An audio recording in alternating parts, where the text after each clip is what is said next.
Number 1, Jon Jones, hit and run. You thought Bones was untouchable, but behind the headline wins, he left a pregnant woman injured and walked away with cash in his pocket. It's April 26, 2015 in Albuquerque, New Mexico. Jon Jones, UFC light heavyweight champion, riding a 17-fight win streak, is driving a rental Buick SUV in the early evening. Ahead, a car brakes suddenly. Jones plows into it, crushing the passenger side.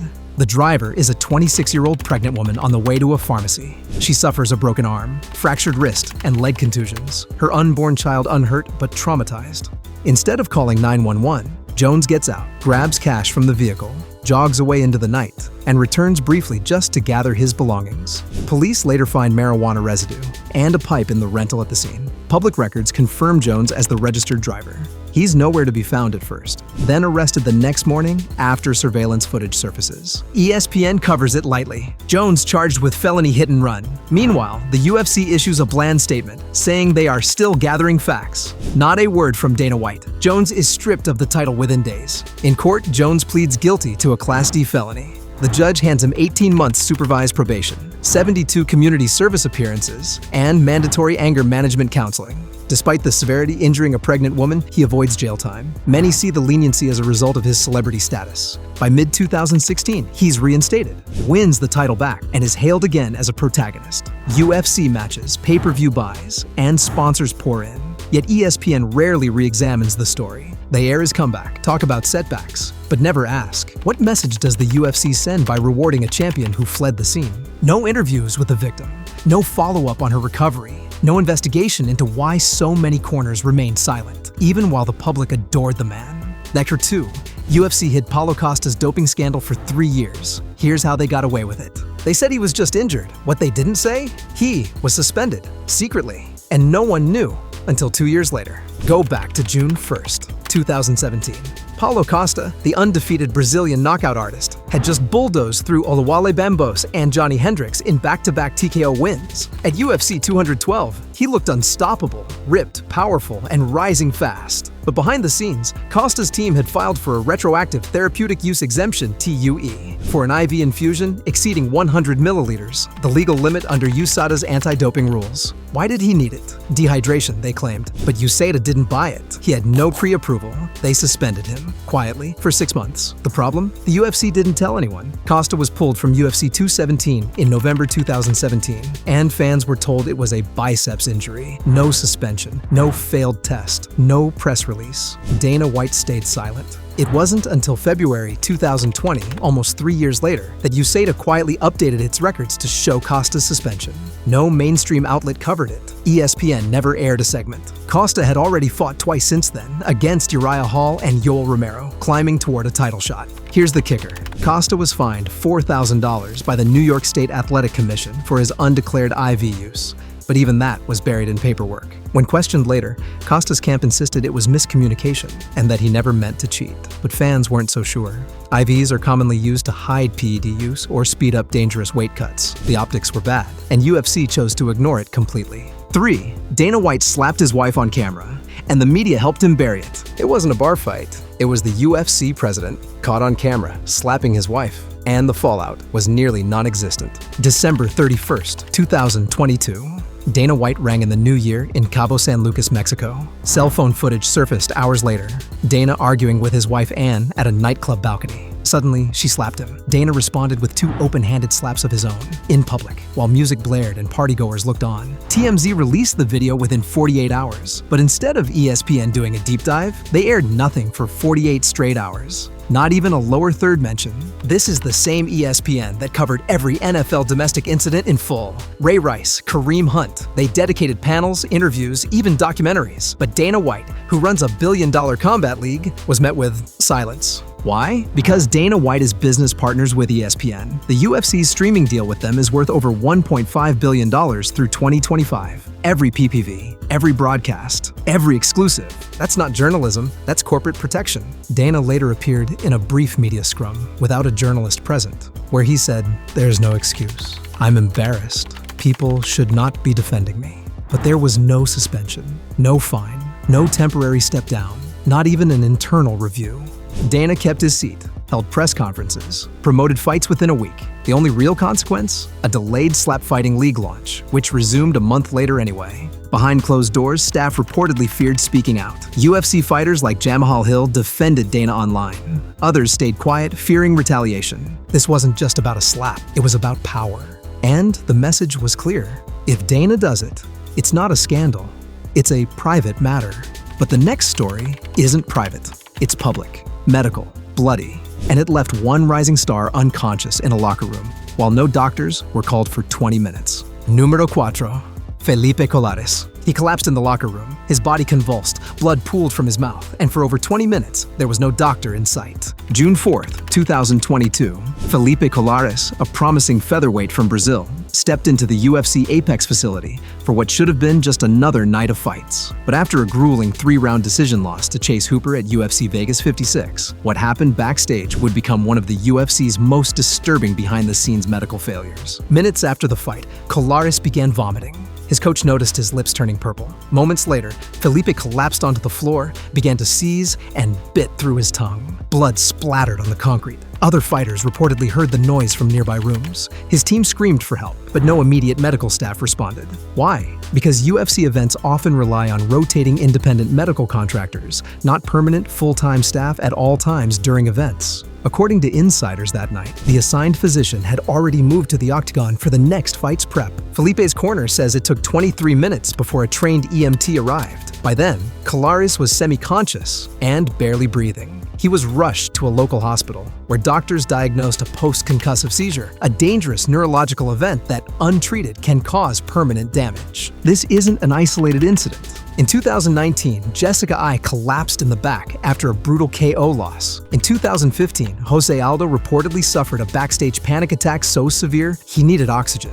But none of these stories were covered by ESPN. Dana White never acknowledged Felipe's seizure publicly. Felipe would go on to fight again months later, only to tragically die in a bus accident in Brazil in 2023, aged just 29. The UFC posted a short condolence tweet. No mention of the seizure. No change in medical protocols. 5. A former UFC fighter died after a vicious KO, and UFC pretended he never existed. He stepped into the cage a national hero and left in a coma. The UFC never signed him again, and few fans even know his name. Tim Hague, known as the Thrashing Machine, had 5 UFC appearances between 2009 and 2011. A former schoolteacher from Alberta, Canada, Hague was known for his grit, earning KO wins over Pat Barry and competing in the heavyweight ranks during the UFC's transition to mainstream stardom. But after being released from the UFC, Hague continued to fight in smaller promotions. Despite suffering 6 knockout losses in under 2 years, doctors warned him. In 2015, he was knocked out so badly in a regional fight that his left eye swelled shut before he even hit the mat. By 2017, Hague was still chasing a final comeback, this time in boxing. June 16, 2017, Shaw Conference Center, Edmonton.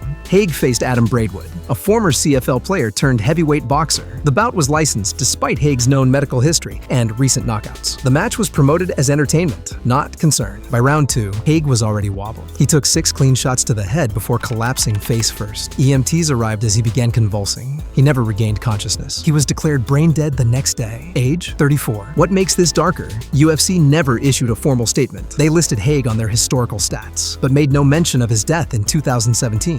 ESPN ran a 150-word write-up with no follow-up. Fighters like Mark Hunt and Nate Quarry later slammed the sport's negligence, calling Hague's death the final warning we keep ignoring. The Canadian government overhauled their combat sport regulation policies, introducing mandatory medical suspensions, neuro exams, and increased post-fight monitoring. But the UFC? No such internal changes. Tim's family now advocates for brain trauma awareness. His brother described him as a warrior who was abandoned. And yet, what happened next was even worse, because the victim this time wasn't a fighter, it was a fan. 6. A UFC fighter beat a fan into a coma and still got main event fights. Most UFC controversies involve violence in the cage. This one spilled into the street and nearly cost an innocent fan his life. In May 2021, a shocking incident occurred outside a Miami Beach nightclub involving UFC light heavyweight Abdul Razak Alhassan. But this wasn't the first time his name was linked to disturbing allegations. Rewind to 2018. Alhassan was accused of raping 2 women in Texas after after offering them a ride home from a bar. Though he was acquitted in 2020 after claiming the encounters were consensual, the case left a permanent scar on his image. But what happened next was even more disturbing and almost entirely unreported by ESPN. After a UFC event after-party in 2021, 23-year-old college student Mario Peralta was waiting outside a club when he allegedly brushed shoulders with a group of men. Witnesses say an argument broke out after a drink was spilled. One of those men, a UFC fighter, later confirmed by police reports to be Alhassan. According to court filings, Alhassan allegedly struck Peralta in the temple with a closed fist, knocking him unconscious on the concrete sidewalk. Peralta suffered a fractured skull, brain bleeding, and was placed into a medically induced coma for 9 days. Hospital records show his heart stopped once during surgery. He had no prior connection to MMA. And here's the kicker: no charges were ever filed. Prosecutors cited lack of video evidence and conflicting eyewitness accounts. UFC never acknowledged the incident. ESPN never reported it. Peralta's family launched a civil suit against Alhassan and the nightclub. The lawsuit revealed chilling details. Club security allegedly escorted Alhassan out through a back entrance, while medics were tending to the bleeding fit. The story vanished in legal limbo, but Peralta's medical bills exceeded $400,000. He still suffers from partial paralysis on his left side. And Alhassan? He fought 6 more times in the UFC after that night, including a main card appearance in August 2023. But the next story didn't involve shadowy legal silence. It was caught on camera in front of millions, and the UFC still tried to pretend it never happened. You've definitely seen the footage, but do you know the truth? 7. Nate Diaz and Khamzat's crew nearly started a gang war backstage. Then UFC lied about it. It was supposed to be a routine fight week. Instead, it became one of the most dangerous press conferences in UFC history, and Nate Diaz was right in the middle. September 7, 2022, UFC 279's press conference was scheduled to begin at 7 p.m. in Las Vegas. Headliners Khamzat Chimaev and Nate Diaz were set to face off. Fans and media packed the venue, expecting verbal bars. What they got instead was chaos that nearly turned deadly. Just minutes before going live, a backstage altercation erupted. Sources later confirmed it involved Chimaev, Kevin Holland, and the entire Diaz entourage, which included over 30 men. According to UFC President Dana White, punches were thrown, bottles were launched, and multiple camps were involved in a multi-directional brawl. Security was overwhelmed. White said, "We didn't have enough people to contain it. It was like nothing I've ever seen." What ESPN didn't show was security footage leaked later showing Nate's team, some reportedly affiliated with Northern California gangs, pushing through backstage barriers and clashing with Chimaev's Chechen crew. One unnamed security guard suffered a broken orbital bone. The UFC abruptly canceled the press conference mid-broadcast, a first in company history. And here's where it gets darker. UFC insiders later revealed the promotion had been warned multiple times about rising tensions. Holland and Chimaev had nearly fought at Fighter Hotel check-in. Nate's camp had clashed with UFC staffers over media treatment. Still, the UFC let all camps mingle backstage. The aftermath? Chimaev missed weight by 7.5 pounds. The fight card was scrambled in 24 hours, and Diaz ended up facing Tony Ferguson instead. Meanwhile, Chimaev fought Kevin Holland, the man he'd clashed with backstage. UFC tried to spin it as gangster drama, but White later admitted that press conference could have ended in disaster. "We got lucky." No legal charges were filed. ESPN aired a sanitized version. The footage? Still buried. But what happens when that backstage violence spills into the octagon and a referee doesn't stop it? That story's next, and it ends with permanent brain damage. 8. Dangerous refereeing. When the referee fails to act, a few seconds can become a death sentence. That's what happened at UFC Fight Night 112 on June 25, 2017 in Oklahoma City. The bout? Tim Means versus Alex Cowboy Oliveira. But it was another fight that night. Michael Chiesa versus Kevin Lee. That nearly ended in tragedy. And what made it worse? The man paid to protect fighters simply stood frozen. Late in round 1, Lee took Chiesa's back, locked in a tight rear naked choke, and began squeezing. Chiesa's body visibly twitched. His hands went limp. But, and this is key, he never tapped. Still, referee Mario Yamasaki waved off the fight. Chiesa immediately exploded in protest, slamming his hands on the canvas. He was conscious. Furious. "I didn't tap," he yelled. "What the hell was that?" Yamasaki offered no explanation. The replay? It showed Chiesa adjusting grip and trying to escape. Not unconscious, not tapping. The backlash was brutal. MMA analyst Joe Rogan tore into the ref on air. "That's one of the worst stoppages I've ever seen." Dana White went further. He called for Yamasaki to never officiate again, posting, "Mario Yamasaki is dangerous. That guy shouldn't be anywhere near our event." But here's the twist. This wasn't Yamasaki's first mistake. In February 2018, just months later, he let Valentina Shevchenko beat Priscilla Cachoeira for almost 2 full rounds, while Cachoeira took 230 unanswered strikes. She screamed in pain, bleeding, arms limp, and Yamasaki stood there. Dana White again demanded change, but Yamasaki kept refereeing, just not in the UFC. In 2020, Yamasaki finally admitted, "Maybe I should have stopped that fight earlier." Yet no suspensions were handed down, no review protocol created, no referee union stepped in. Meanwhile, fighters like Chiesa suffer career-altering losses and are forced to accept them as just part of the game. To this day, ESPN has never aired a full segment on referee accountability. accountability. And that silence, it's deafening. Because in a sport where milliseconds matter, one man's hesitation can cost another his brain. And that, my friend, is where we end today's dark trail. If you've made it this far, you're not just watching. You're one of the few who care about the truth. Subscribe now, because the next story will shake the entire fight world.